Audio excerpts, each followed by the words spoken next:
ঝুঁকিমুক্ত বিনিয়োগ করতে চায় বিসিবি। বার্ষিক সভায় এমন সিদ্ধান্ত নিয়েছে তারা। রাজধানীর একটি 5 তারকা হোটেলে সারা দেশের কাউন্সিলরদের নিয়ে মিটিং শেষে বোর্ড সভাপতি নাজমুল হাসান পাপন বলেন, বিসিবির টিভি চ্যানেলের বিষয়টি নিয়েও অগ্রগতি হচ্ছে। বিসিবির বার্ষিক সভা রাজধানীর একটি 5 তারকা হোটেলে হাজির সারা দেশের কাউন্সিলররা।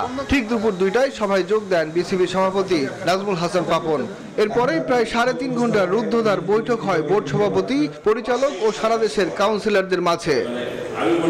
এই সভায় সারা বছরের আয় ব্যয়ের হিসাব মেলানোর পর গণমাধ্যমের মুখোমুখি হন পাপন।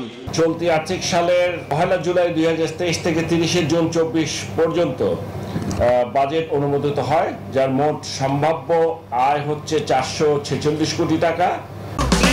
এই ঈদে দেশ জুড়ে কেনাকাটার ফুর্তি হবে শুধু বিকাশে, সাথে ডিসকাউন্ট কুপন, ইনস্ট্যান্ট ক্যাশব্যাক এবং মোট সম্ভাব্য ব্যয় হচ্ছে 407 কোটি টাকা বিপিএল সহ, এবং মোট উদ্ধৃত 39 কোটি টাকা। বিসিবি চাইছে অলস পড়ে থাকা অর্থ ঝুঁকিমুক্ত বিনিয়োগ করতে। বিনিয়োগ মানে কি? আচ্ছা, আমরা এখন এই যে এফডিআর করতেছি, এটা বিনিয়োগ না? আমরা বন্ড কিনলাম, কি এফডিআর করলাম, এগুলোই তো বিনিয়োগ। আবার আমাদের বিনিয়োগ কোথায় হইতে পারে বলেন, আমি শুনি। আমি তো শেয়ার কিনতে যাচ্ছি না মার্কেটে, ওইটা তো হাইলি রিস্কি। এছাড়া বিসিবি টিভি চ্যানেল প্রতিষ্ঠায় ও রিজিওনাল ক্রিকেট নিয়েও গুরুত্বপূর্ণ সিদ্ধান্ত নেওয়া হয়েছে বোর্ড মিটিংয়ে।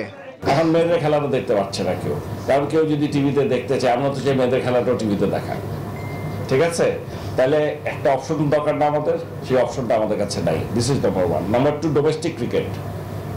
আমরা চাই ডোমেস্টিক ক্রিকেটও এখন আমরা টিভিতে দেখাবো।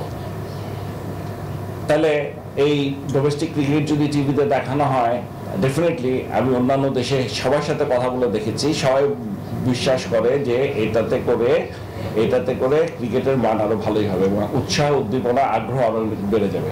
গণমাধ্যমে নাজমুল হাসান পাপন জানান, ক্রিকেটকে আরো এগিয়ে নিতে যে কোনো বড় পদক্ষেপ নিতে প্রস্তুত বিসিবি। মানে বিসিবি। সুখন সরকার, নিউজ 24, ঢাকা।